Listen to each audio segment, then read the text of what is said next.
Bonjour, nous allons parler de la venue glorieuse du Christ. Pourquoi en parler? Pourquoi développer ce thème? Eh bien, réfléchissez, si la venue glorieuse du Christ se réduisait à être simplement la fin du monde, la mort de l'humanité, eh bien, elle n'aurait pas beaucoup de sens. Parce que la mort individuelle suffirait à être le passage dans l'au-delà. Nous comprenons bien que la venue glorieuse du Christ a pour but de nous emporter dans la gloire. Mais s'il ne se passe rien au moment de la venue glorieuse du Christ, alors notre mort à chacun de nous suffirait pour passer dans l'au-delà. Autrement dit, on voit mal pourquoi le credo nous fait dire « nous attendons son retour dans la gloire ». Il y a donc bien un sujet d'enseignement tout à fait spécifique qui est distinct de l'enseignement sur la mort individuelle. Apocalypse 21, verset 3. Dieu fait sa demeure parmi les hommes. Voilà un verset qui nous ouvre sur le mystère. Lors de la venue glorieuse du Christ, Dieu fait sa demeure parmi les hommes. Il s'agit plus que de vivre l'Évangile ou d'avoir une vie mystique. À la suite des premiers pères de l'Église, notamment saint Irénée, l'Église orthodoxe a toujours maintenu un enseignement sur la venue glorieuse du Christ en tant que règne terrestre du Christ glorieux. Attention, du Christ glorieux, il ne s'agit pas d'une nouvelle incarnation du Christ. Mais l'Église latine, à la suite de saint Augustin, a considéré cet enseignement comme inutile.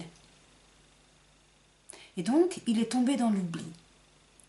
Mais attention, parce que cet oubli ouvre la porte soit au nihilisme, parce que s'il ne se passe rien au moment de la venue glorieuse, si c'est simplement la mort du monde, alors cette terre eh bien, est vouée à la destruction.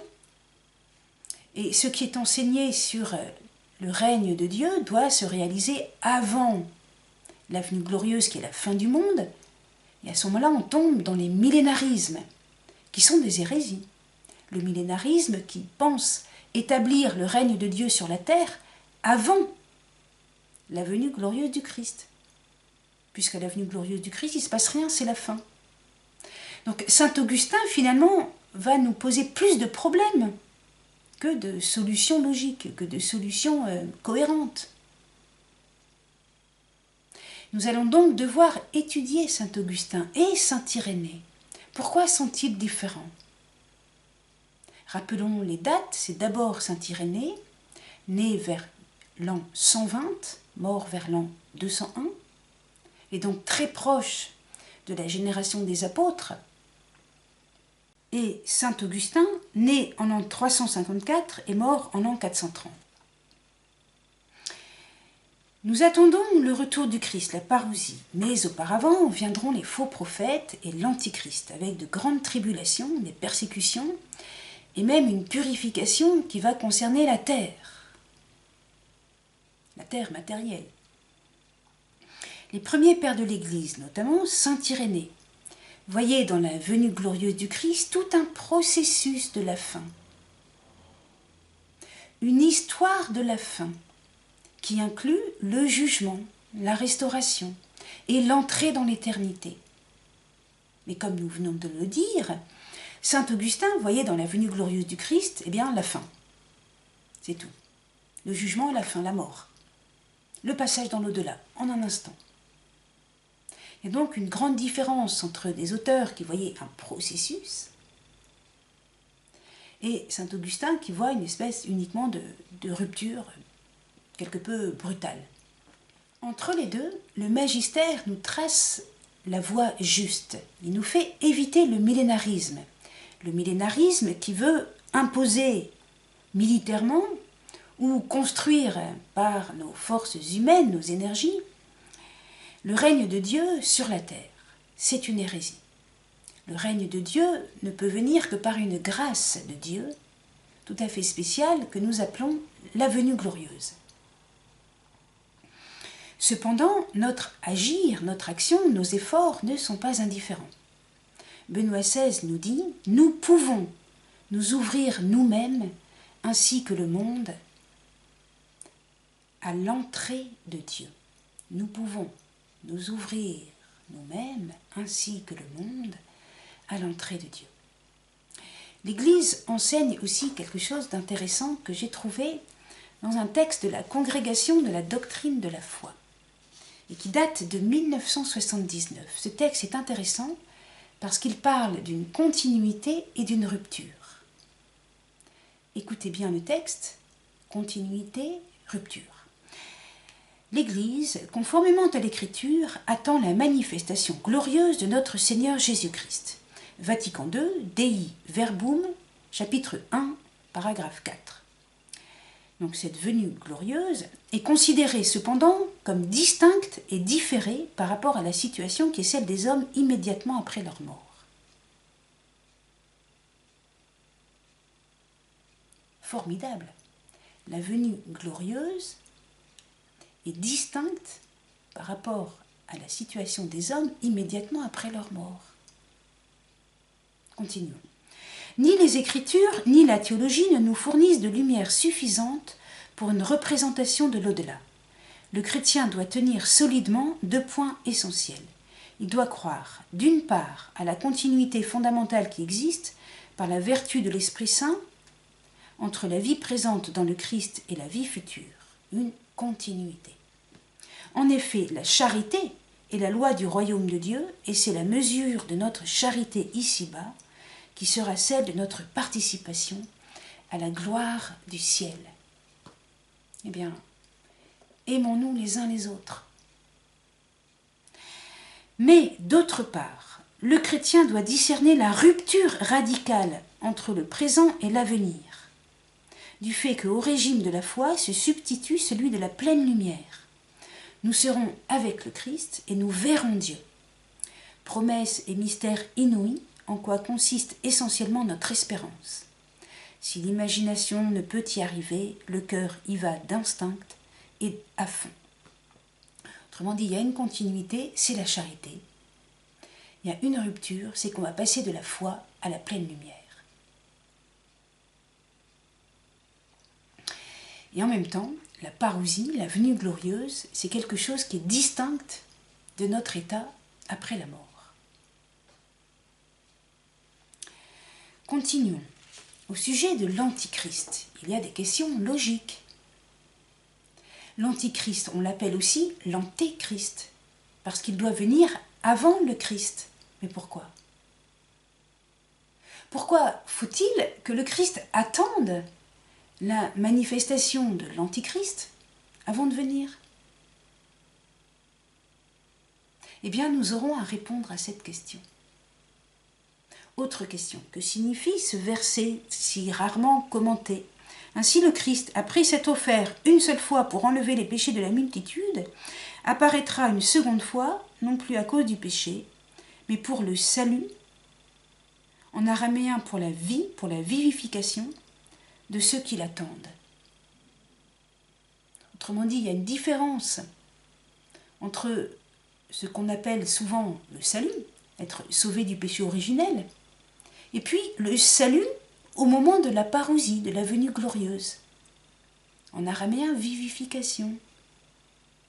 Est-ce que donc on n'aurait pas encore expliqué complètement le salut ?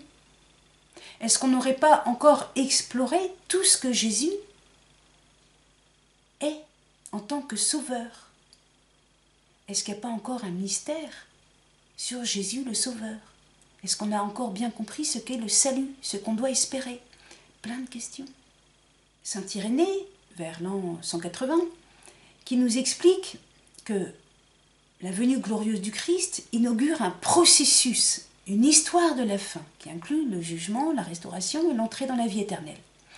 Tandis que Saint Augustin, donc les dates c'est 354 à 430, et bien sur la fin de sa vie, il va nous expliquer que la venue glorieuse du Christ se réduit à la fin, tout court.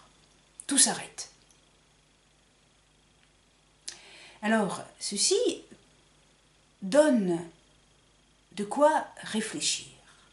En effet, saint Augustin opère un tournant grave qui va entraîner toute l'Église latine.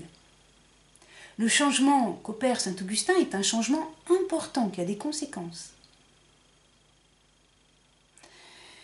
Deuxième point, si le tournant de saint Augustin est accepté, alors parmi les conséquences, il y a soit le millénarisme, soit le nihilisme. Je m'explique. Si tout s'arrête au moment de la venue glorieuse du Christ, eh bien, les 1000 ans dont parle Apocalypse 20, le règne de Dieu dont parle le Notre Père, doivent se réaliser avant. Or, justement, c'est une hérésie, le millénarisme. Il ne faut pas imaginer le règne de Dieu sur la terre avant la venue glorieuse. Autre dérive possible, le nihilisme. Si notre monde a seulement comme perspective les catastrophes liées à la venue de l'Antichrist et la fin du monde conçue simplement comme une mort du monde, alors nous devenons nihilistes. Le monde tombe dans le rien. Le monde est voué à rien, à l'échec, à la mort. Attention, ce sont des conséquences qu'on ne formule généralement pas, mais qui sont plus ou moins inconscientes, et qui finalement sont le soubassement de beaucoup de discours. Troisièmement, le fait que l'eschatologie musulmane, alors nous entrons là dans le dialogue interreligieux. Les musulmans, quand ils parlent de la fin des temps, eh bien, pour certains, peut-être pas pour tous, ils sont tentés de se considérer comme les anges, les serviteurs du jugement dernier, qui va se faire sur la terre. Et c'est eux qui vont dire qu'il doit mourir. On voit les conséquences d'une extrême violence. Les chrétiens doivent réaffirmer que le jugement dernier, ce n'est pas notre problème, ce n'est pas à nous de juger, d'arracher l'ivrée, d'éliminer les méchants. Le Christ est celui à qui le Père a remis le jugement et il jugera quand il reviendra. Dialogue avec les Juifs. Eh bien, là aussi, c'est important que les chrétiens aient un enseignement sur l'eschatologie. Dialogue avec les Juifs. Le dialogue judéo-chrétien a lui aussi besoin d'un approfondissement de l'eschatologie chrétienne.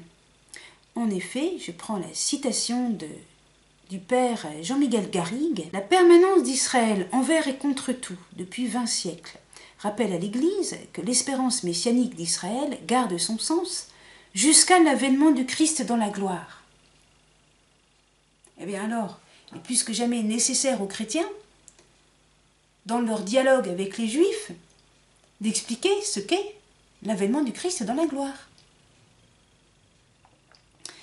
Enfin, pour terminer, pour les catholiques, ça va les intéresser, plusieurs révélations privées, par exemple Fatima, ou d'autres auteurs catholiques, mystiques, très en vue, se comprennent mieux dans la perspective de saint Irénée plutôt que dans celle de saint Augustin.